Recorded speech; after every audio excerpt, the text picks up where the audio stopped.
Tantor Audio, a division of Recorded Books, presents The Raider's Daughter by Kimberly, narrated by Timothy Campbell. Chapter 1. Lucinda d'Autrecourt Blackheath scaled the branches of the oak tree that rambled up the side of Blackheath Hall, oblivious to the limbs that tossed in the waning storm. The golden glow of her bedchamber window beckoned at a height the most hardened adventurer would have found dizzying on the best of days, and simply terrifying tonight, with the lightning dancing against the sky. Lucy was soaked bone-deep, from the rags she had stitched to the sleeves of the scarlet regimental coat she wore, to the lead paint she had used to transform her winsome features into a ghastly mask. But no trace of fear or discomfort shone in her cornflower blue eyes, only unabashed merriment and fierce satisfaction. Tonight had been perfect. She laughed aloud, savouring the memory of 3 burly men cowering beneath their beds, terrified of the phantom that had risen up before them. It had been almost too easy to convince the thick-skulled Baumgartens that she was a denizen of the underworld. She'd appeared as one of the undead come to stalk them as mercilessly as they had tormented Cotton Wells, a broken old man who had lost everything in the war, his beloved king, his fortune, and all 3 of his sons. Throughout the War for Independence and during its aftermath, the Tories who remained in America were considered fair game, bears in a pit to be tortured at will. But Lucy couldn't tolerate the tyranny of Americans against the defeated Loyalists any better than she had been able to tolerate the tyranny of the English king. In spite of the love that had been lavished on her for the past 12 years by her adoring mother and adoptive father, Lucy remembered all too vividly the dark time in her own life when she had been afraid and alone. She brushed away thoughts of the child she had been, and gripped the stone window ledge, pulling herself up to the level of her room. Beyond the glass she could see the fire on the grate, and she couldn't wait to toast her chilled fingers above the blaze and clean off the paint that was dribbling in rivulets down her neck. Bracing herself in the fork of a branch, Lucy tugged the length of rawhide she'd used to open the window countless times before. This time the pane wouldn't budge. Damn the thing! She'd left it ajar when she'd slipped out hours before. Had one of the maids locked it? The very thought was enough to fill Lucy with her first twinge of misgiving. Thunderation! It would be just like Tansy, the upstairs maid, to discover that the lumps beneath Lucy's coverlets were nothing but artistically arranged bolsters, and announce it to the world. Lucy's jaw set hard at the image of the girl tripping delightedly down to the drawing-room, where Lucy's parents were entertaining a few remaining guests, then spilling out her discovery, a properly horrified expression on her sly face. If Tansy had frightened Lucy's mother, Lucy swore she'd wring the chit's neck. The possibility of gentle Emily Blackheath's distress was enough to dampen Lucy's spirits, as the rain had not. Muttering an oath she'd learned around the campfires of her father's soldiers, she jammed her boot against the wall and gave a mighty yank. The window came open with such force she all but tumbled from the tree, her honey-gold curls straggling across her eyes. Gripping the window frame, she started to climb into the room. Hands shot out and jerked her into the room as abruptly as a sinner being dragged down to hell. She struggled for an instant before her boots landed square on the floor, then she froze, peering up at her captor through the sodden lengths of her hair. Lucy's gaze locked on the man who had struck terror into the hearts of English troops throughout the War for Independence. Pendragon, the patriot raider who had darted like quicksilver through the English ranks, stood before her. His arms were crossed in the timeless attitude of parental displeasure, and he regarded his adopted daughter with eyes that were unaccustomedly stern, his mouth grim enough to sour new milk. Considering the expression on Ian Blackheath's face, Lucy figured she should have spent the rest of the night in the tree. "Why, Papa," she said, excruciatingly aware that her guileless expression was being undermined by the garish makeup covering her face. "What a surprise!" Ian snorted. "I would imagine so. All this time I thought you had excused yourself because you were bored with our chatter about John Wilkes' diplomatic mission to London.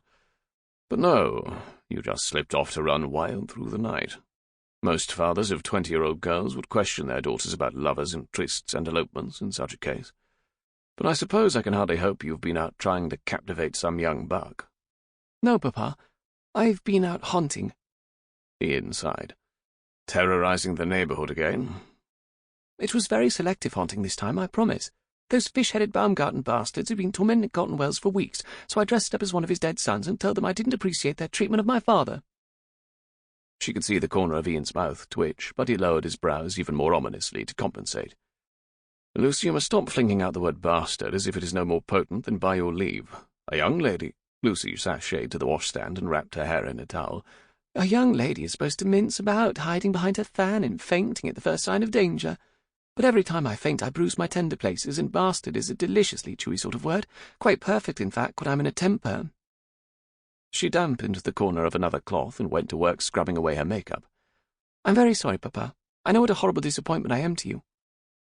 It was a long-cherished joke between father and daughter, one that brought a bark of laughter from Ian.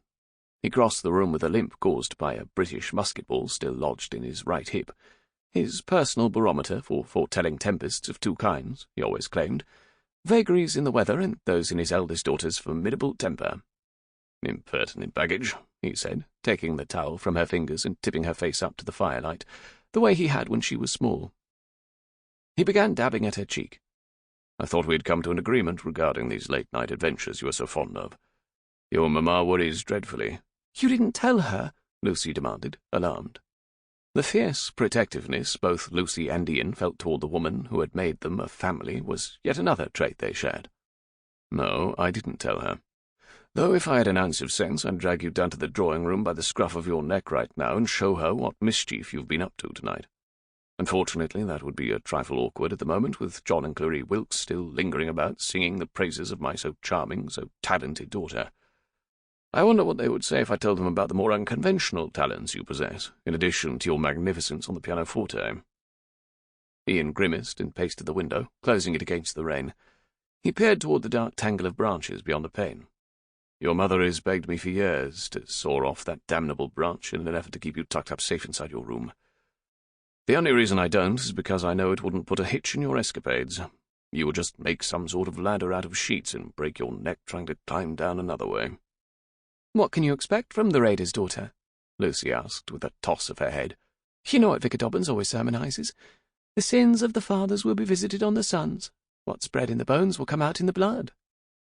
"I had nothing to do with your breeding, Madam Impudence. You were dumped on my doorstep half-grown. But all of Virginia holds me responsible for your disgraceful antics." The teasing was softened by the deep bond that shone in Ian's eyes. For just an instant, Lucy felt a rare twinge of sentimentality. Even though the Blackheath cradle had been filled 3 times since Ian had married Lucy's mother 12 years before, Lucy had always known she had a special portion of her adoptive father's generous heart. Lucy had always been astonished that she was so little like her beloved mother, yet had so many of the traits that belonged to the men who'd played the role of her father. From Alexander de Tracour, the young English nobleman she barely remembered, Lucy had inherited the love of music that flowed like a fiery spell from her fingertips, while Ian Blackheath had bequeathed her a thirst for adventure, a restlessness of spirit, and a keen sense of loyalty and justice that got her into trouble more often than her mother's nerves could stand. Lucy shrugged out of the soaked regimental coat and slipped a pistol from the waistband of her breeches, laying it on the chair. The instant Ian's eyes locked on the weapon and darkened, she regretted her actions. "Lucy, there are times I fear that you're going to put yourself in real danger. What if the Baumgartens hadn't been taken in by your masquerade? What if they had fired shots at you or given chase?" "It would only have made it more amusing," Lucy sighed. "Oh, Papa, I can't explain it. When the war was going on, there was always an adventure. I could dash out to visit you when your troops were near and listen to the stories your men told around the campfire. But now, with everything peaceful, I get so jittery inside that I have to play abominable pranks just to stir things up. I can't help it. There's this fire in my blood that keeps pulsing and pulsing." There was a twinge of sadness in Ian Blackheath's smile.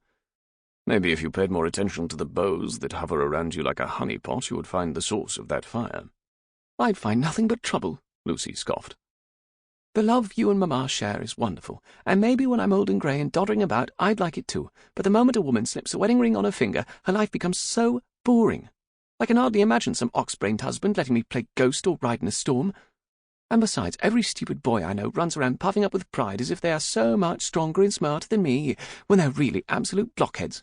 Just the other day Wesley Mabley criticised the way I was carrying the reins, when all Virginia knows he's so cow-handed he's ruined the mouth of every horse in his father's stable. Of course, he was probably still mad because I pointed out the cards he had tucked beneath his lace at the Greys' house party 3 weeks ago." Ian chuckled. "It's hard for a man to admit that a slip of a girl like you can beat him at every pastime there is. Riding, shooting, gaming." "You aren't like that, Papa. I've not met a man who can hold a candle to you. Perhaps if I do, I'll consider hearts and flowers. Until then, I shall stick to playing ghost. Thank you very much.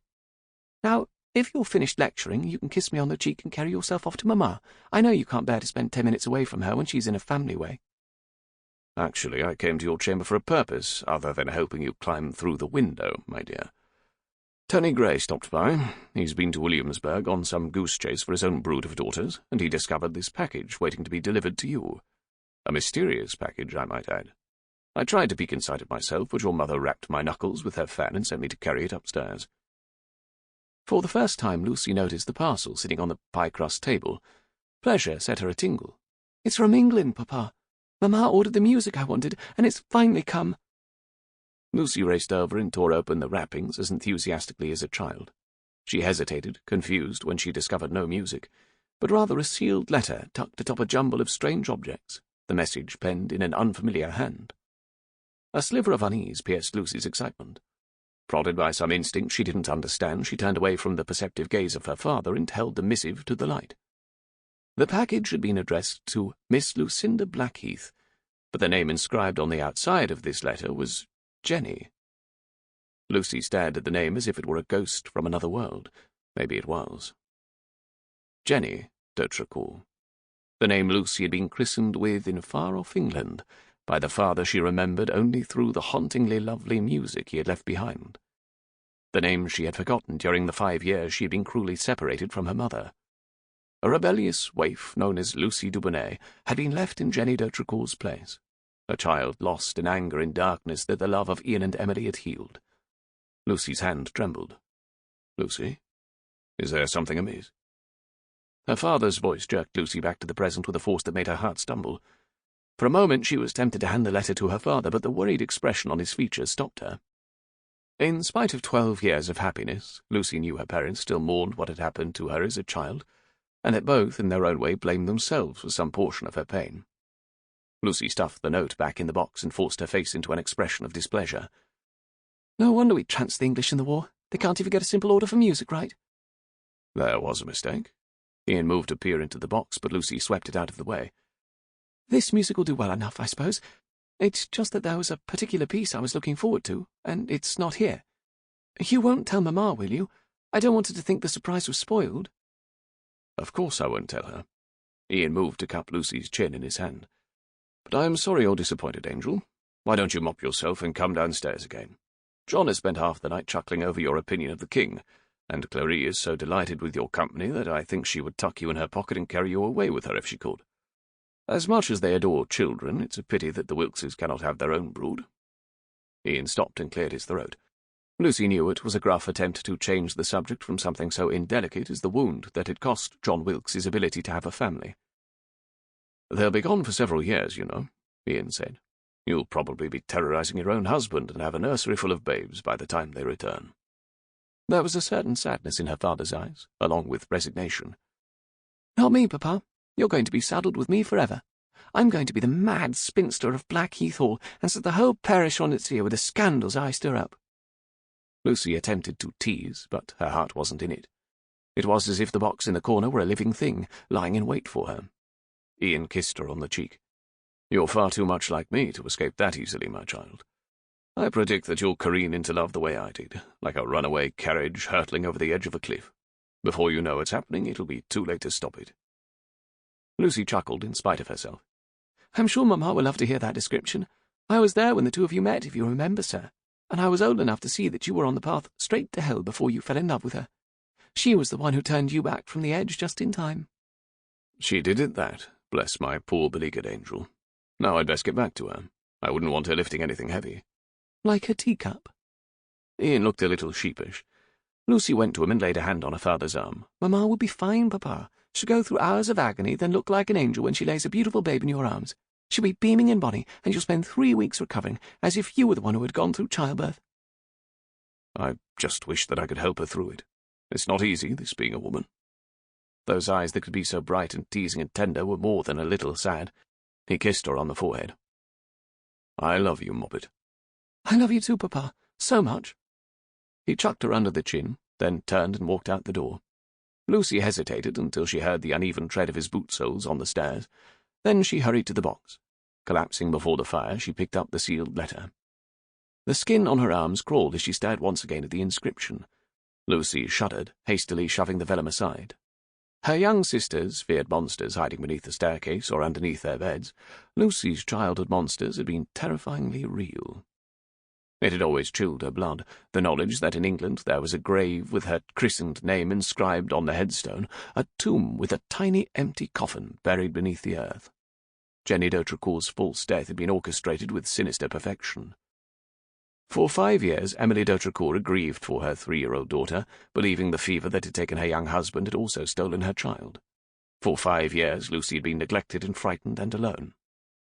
From the first moment Lucy heard the story of her abduction, she had cast her grandparents, the Duke and Duchess of Avonstead, in the role of scurrilous monsters. They were aristocratic beasts who had developed a sadistic plan to rid themselves forever of the wife and child that were a reminder of their son's shameful alliance with a simple vicar's daughter. Only a handful of people had ever known the truth about what the Duke and Duchess had done, and most of those were dead now. Lucy had been content to let Jenny rest in peace, while Ian Blackheath had let it be known that any further attempts to harm mother or child would result in his publishing the d'Autrecourt's entire villainous scheme in the London Gazette. 13 years had passed since the confrontation between Pendragon and Avonstead, years of silence when that other life had seemed like nothing but a dream. But now someone was turning up a spade full of that grave, releasing 1,000 buried questions and nameless fears. Lucy's eyes fixed on the box as if it were waiting to poison her. Maybe it already had, filling her with sick trepidation and dizzying doubts. Hazy memories and terrors that still whispered to her in nightmares. She peeked over the edge of the box. A jumble of objects had been packed in straw to preserve them on their journey, a rag-stuffed doll that must have belonged to Jenny long before, a gold watch engraved with Alexander d'Autrecourt's name. An odd shiver worked through Lucy as she cut the latter in her hand. It was the first time she ever touched anything that had belonged to the young musician who had sired her. Emily d'Autrecourt hadn't been able to save a single keepsake from the life she'd known in England. Even her wedding ring had been pawned to keep the family from debtor's prison. As Lucy fingered her father's watch, it was as if the ghostly man she'd idealized as a young god of music were taking on substance, an aura of reality both intriguing and unnerving. She reached into the box again, her fingers closing on another sheet of vellum, its edges crumbling with age. Musical staffs were ruled across it with precision, inked notes rambling across them. Her eyes skimmed the notes, the music playing in her mind as if it were her father's voice beckoning her from the realm of the dead. She glanced at the blotted inscription at the bottom of the page. For Master St. Cyr, on the occasion of his 12th birthday, Harlestone Castle, Lord Alexander d'Autrecourt. A birthday gift? Written for another child? An odd sense of hurt streaked through Lucy. She had always cherished the fact that her father had composed the night song for her alone. It was a part of him that only she could possess. Some shared secret, a special bond. Never once had she considered that he might have written melodies for his students as well, rewarding them for their work the way many music masters did.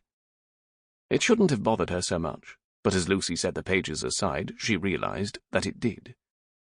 The knot in her throat tightened as she reached into the box for the last object, a jewelled miniature suspended from a faded black ribbon.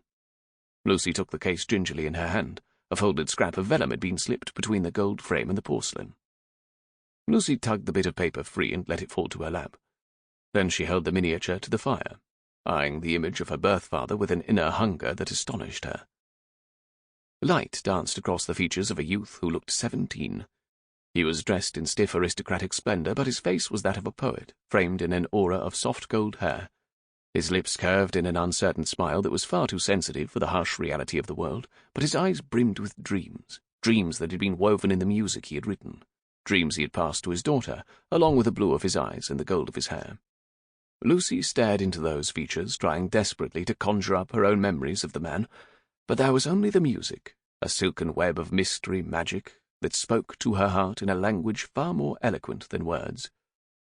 The sincere boy for whom her father had written the birthday song would have memories of Alexander d'Autrecourt, Lucy thought bitterly. The boy would remember Alexander's face, eyes, the way his voice had sounded. She felt a swift stab of animosity toward this boy she had never met. "I don't remember you, Papa," Lucy whispered to the painted image. "It isn't fair." She felt a quick jolt of anger at herself, a sense that she was being disloyal to Ian Blackheath, the man who had loved her and taken care of her for the past 12 years. The father she adored more than anyone on earth. She should just stuff the things back into the box and shove them into the fire, obliterating them along with a gnawing feeling that she had been waiting a lifetime for this box to arrive. Instead, she looked at the letter, which had fallen to the floor beside her, the red sealing wax clinging to it like a gobbet of blood. For an instant she hesitated. Then she picked it up and cracked the wafer of wax with her thumbnail. She unfolded the page, time seeming to freeze as she looked down at what appeared to be a verse, fresh and newly inked in an elegant hand. Roses watered by a grieving mother's tears, bloom where an angel child is said to sleep, beside her long-dead father, stolen by fever, rapacious, wild. But I know it was not cruel fates that swept them both away, rather the powerful hand of a lion who would play God, a lion who roasts now upon hell's grate for his dark deeds. By all that is holy, I beg this of you, do not let the lion triumph in the end. Come home, Jenny. Undo his demon madness with the secret I tell you. The roses weep not over one empty grave, but two. Lucy scrambled to her feet, her heart thundering. What kind of brutal joke was this? Who would have sent this to her? Tempt her to believe... what? That Alexander d'Audricourt was alive? It was ludicrous to think that possible for even a heartbeat. This was some monster's attempt to torment her, terrify her. Someone else playing at ghosts to amuse themselves. But nothing about the objects scattered across the floor was amusing. Something about this rang of a subtle cruelty, of something sinister. She held the note to the light again and scanned the final lines.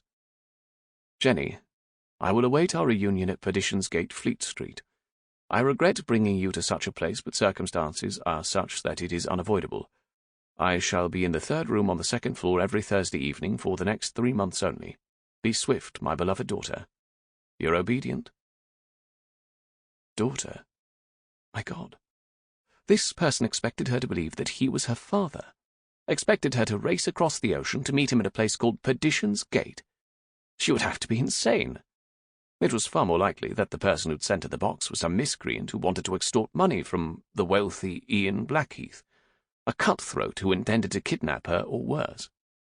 She might even be willing to believe that the box was from the d'Audricourts, that they were plotting to finish the dastardly deed they had begun when she was a child, so they could wipe away the scandal of her existence in the most permanent manner possible. But a letter from Alexander d'Audricourt?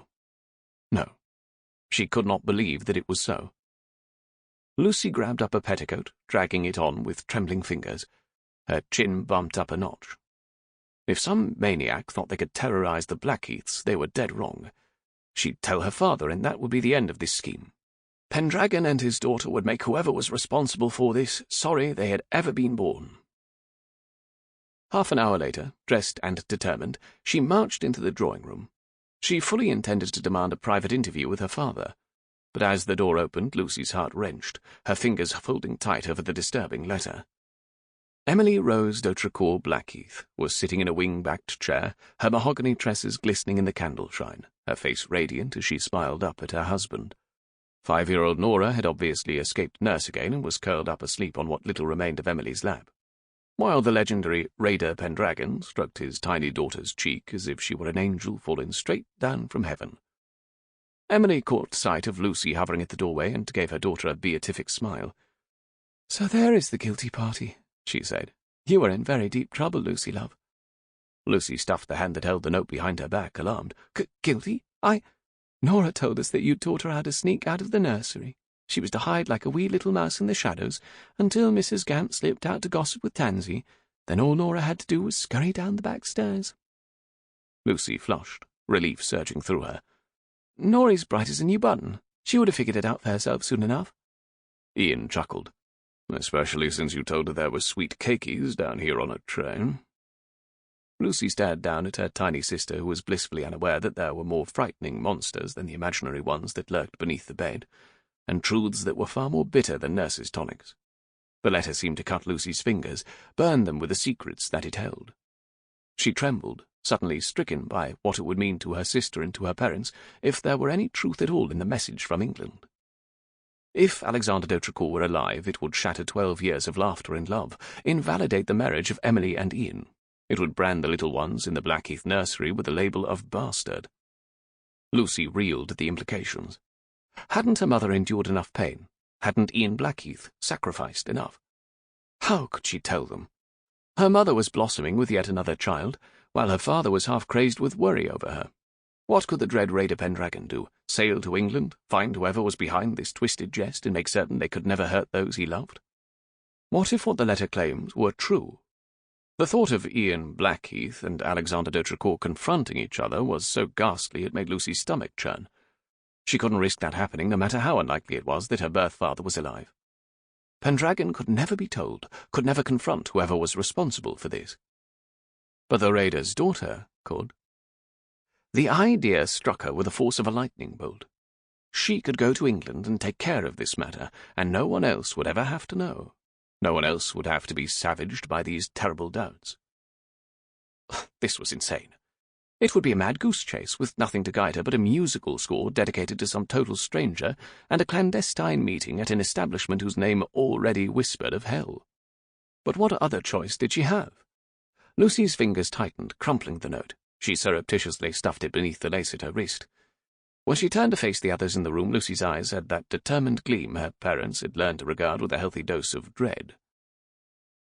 "I've been feeling a need to escape myself lately, just like Nora has," Lucy said airily. "So I've come up with a most marvellous idea." She turned to Clary Wilkes with a smile that could wheedle the key to heaven right out of St. Peter's hands. "Clary, how would you like some company on your journey to England?" Emily gasped, her teacup clattering against its saucer. Ian's eyes filled with astonishment, then the dangerous glint that had been the signature of Pendragon. "What the blazes, girl? Did you hit your head when you were out riding?" Emily eased herself out from beneath the drowsing Nora. The swell of pregnancy made her look all the more fragile and ethereal. "Lucy, this is so sudden." "Not really, Mamma. I've been thinking about it for a long time, but I never knew how to broach the subject with you and Papa." "You've been lambasting us with your opinions from the first moment you set foot on Blackheath land," Ian challenged. "Why should this be any different?" Lucy groped for a reason her parents would believe, praying that for once Ian wouldn't be able to see through her dissembling. "I didn't know how to tell you that. She turned back to her mother and caught up her hands. "Mamma, please try to understand. There's this empty place inside me that needs to be filled with music that I can't experience here in Virginia. London would be a feast of concerts and operas, theatre. I could stay for 6 months or so, maybe a year, until Clary is settled in. You know how nervous she is around strangers. She'll be miserable in England without anyone she knows." Lucy turned to Clary Wilkes. "I know it's abominably rude of me to invite myself along, but you're leaving so soon, there's hardly time for delicate hints and proper languishing looks." "I'd adore having you, dear. You can't imagine how much," Clary said with the endearing lisp that had made her painfully shy. She darted a questioning glance at Ian and Emily. "I've been pure dreading being a diplomat's wife. All the entertaining, and it would be so comforting to have someone from home to keep me company, child. As for you, it would be the opportunity of a lifetime." Clary turned pleading eyes to her husband, and Lucy could see the shadowy grief in her eyes for the daughters they would never have. Just think, John, we could give Lucy a London season." "You could spend a season in hell, you mean?" Ian blustered. "You're going on a diplomatic mission. Knowing Lucy, she'll stir up another war." He shot his daughter a glare so blistering she half expected her skin to peel. "What about your mother, Lucy? The baby coming?" Lucy felt a quick jab of guilt. "Ian, hush," Emily chided. "If Lucy lingers about waiting for all the babes we intend to put in that cradle, she'll never leave Blackheath Hall. She's a woman grown. She has her own life to lead." "I've no objection as long as she leads it on this side of the ocean." "But there are things we can never give Lucy here, no matter how much we might wish to. She would be with Clary and John. She would be loved, safe." "That girl wouldn't be safe if she were shackled in the Williamsburg jail," Ian bellowed. "We're talking about Lucy here, a loose cannon, unleashed in England. For God's sake, an hour ago the little hellion was dangling out windows and dressing up like a ghost." His hands closed over Emily's arms, his voice tight. "Don't you understand, Emily Rose? They would be in England, the d'Autrecourts. God knows what they might do." "They can't hurt us now," Emily insisted. Lucy winced, her mother's soft words cutting like a lash. "The old Duke died 8 years ago," Emily said. "And Granville, the eldest, died before that.